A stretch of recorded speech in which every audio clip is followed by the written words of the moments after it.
asambleísta Fernando Bustamante. Muchas gracias, señora presidenta. Estimadas y estimados colegas, yo simplemente me voy a referir a un par de inquietudes, a unas pocas inquietudes que han surgido en el debate, en la discusión de este convenio. Es el tema precisamente que el asambleísta Pozo tocó del desbalance demográfico que se estaría produciendo. Quisiera dejar claro una cosa. Quisiera explicar el mecanismo para entender de que da exactamente lo mismo cuál sea el balance de colombianos o ecuatorianos viviendo a ambos lados de la frontera. ¿Cómo se calcula el aporte que el IES o la Seguridad Social Colombiana en sus modalidades va a realizar a la pensión jubilar o de sobrevivencia según el caso que se va a dar? Voy a hacerlo a través de un ejemplo. Supongamos que un ciudadano colombiano que ha aportado durante 10 años en su país, viene a trabajar y residir en el Ecuador y lo hace durante 20 años y a los 30 años desea jubilar. ¿Cómo funciona el sistema? Lo que hace el IES, lo que haría el Ecuador es tomar los 10 años de aportes que esta persona hizo, calcular cuál sería su pensión jubilar en caso de que hubiera mantenido esos aportes durante los 30 años que requería para jubilar y luego pagarle el 30% de esa cantidad. El 20% restante del 30% sería imputable a la Seguridad Social Colombiana, que prorratearía y le daría esas 2/3 partes, pero de lo que hubiera sido su jubilación en Colombia, si hubiera estado los 30 años aportando en Colombia. Por lo tanto, el Ecuador solo se hace responsable financieramente de la prorrata que le tocaría pagar en caso que la persona hubiera completado toda su vida de aportes en el Ecuador. Lo interesante para la persona es simplemente la portabilidad de su derecho.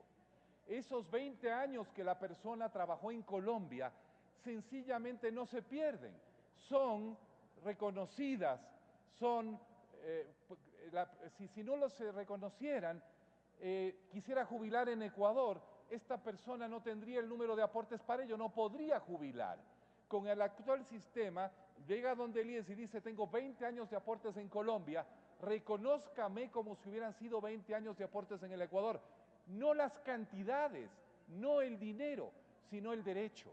El dinero lo sigue pagando Colombia. Por lo tanto, no hay ninguna transferencia de recursos de un sistema de seguridad al otro. Lo que hay es simplemente la transferencia del derecho. Eso para dar cuenta de una de las inquietudes que podrían eventualmente tenerse respecto a cómo funciona este convenio.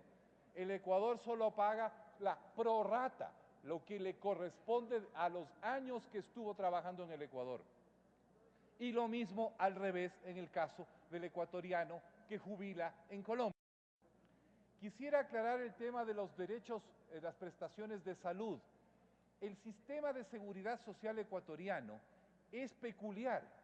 Nosotros estamos acostumbrados a él porque vivimos acá, pero en general son poquísimos los países que en el mundo, no hablar de América Latina, tienen un sistema en que la seguridad social es el prestador principal de la salud pública.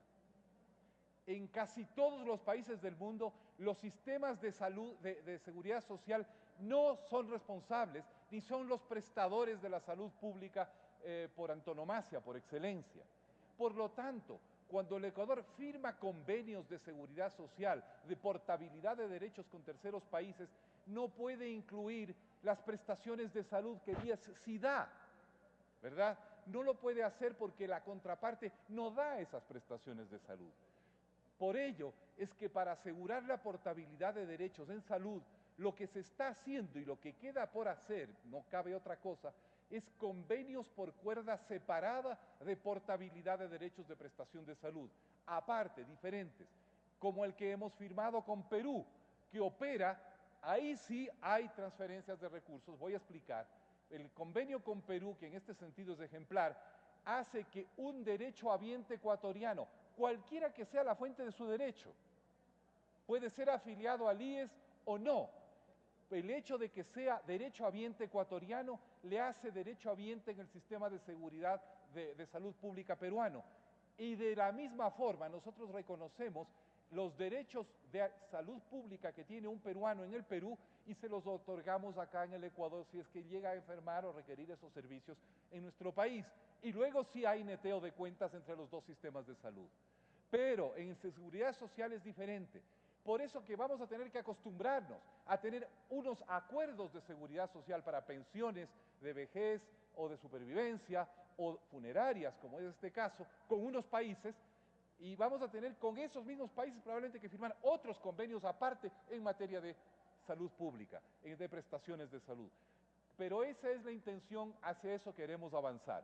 Y quiero terminar esta intervención que tenía simplemente un propósito de explicar algunos temas y detalles respecto a estos convenios, que son, como han dicho ya quienes me precedieron en la palabra, una familia de convenios que estamos tratando de asegurar con numerosos países, sobre todo aquellos donde tenemos alto intercambio demográfico.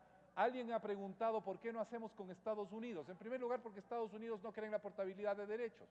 En segundo lugar, porque su sistema de seguridad social es tremendamente diferente al nuestro y porque existe una incompatibilidad estructural muy grande y porque además no se ha resuelto el problema de los derechos de las personas extranjeras que viven en ese país. O sea, quisiéramos hacerlo, sería maravilloso que pudiéramos completar la red de protección para nuestra población migrante en Estados Unidos, pero desgraciadamente eso no es posible porque además el gobierno norteamericano no tiene ningún interés en hacerlo y no siquiera ha manifestado la más mínima intención de entrar en algún tipo de negociación de esta forma. Son parte de las peculiaridades de la forma de ver el mundo y los derechos de las personas que tienen ellos, desgraciadamente no está a nuestro alcance.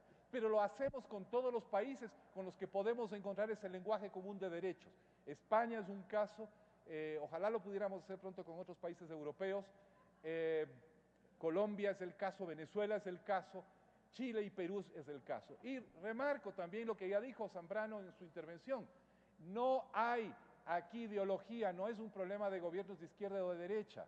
El gobierno conservador de Colombia firma este acuerdo con beneplácito, con alegría, con fraternidad con nosotros, independientemente de que nuestro gobierno represente una posición política distinta a la del gobierno de Bogotá. Y lo mismo se ha dado con Perú, con Venezuela, en absoluta atención a los derechos de las personas, al bienestar de las personas y a que podamos darles las garantías que un derecho, porque en el fondo no reconocer esto es asegurar el robo.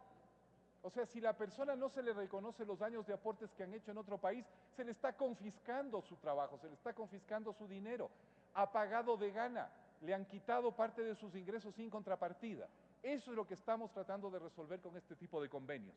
Es absolutamente importante que entendamos, por lo tanto, el carácter profundamente humanitario, pero también profundamente justo de lo que hacemos en esta asamblea el día de hoy y cada vez que en el futuro sigan llegando este tipo de convenios y tratados, hago votos para que sean numerosos, que tengamos un torrente de ellos en el futuro y que podamos asegurar efectivamente la promesa de nuestra Constitución de la ciudadanía universal y de la portabilidad de derechos para todos los habitantes de nuestro país y ojalá del mundo. Muchísimas gracias, señora presidenta. Muchísimas gracias, estimadas colegas y estimadas asambleístas. Gracias.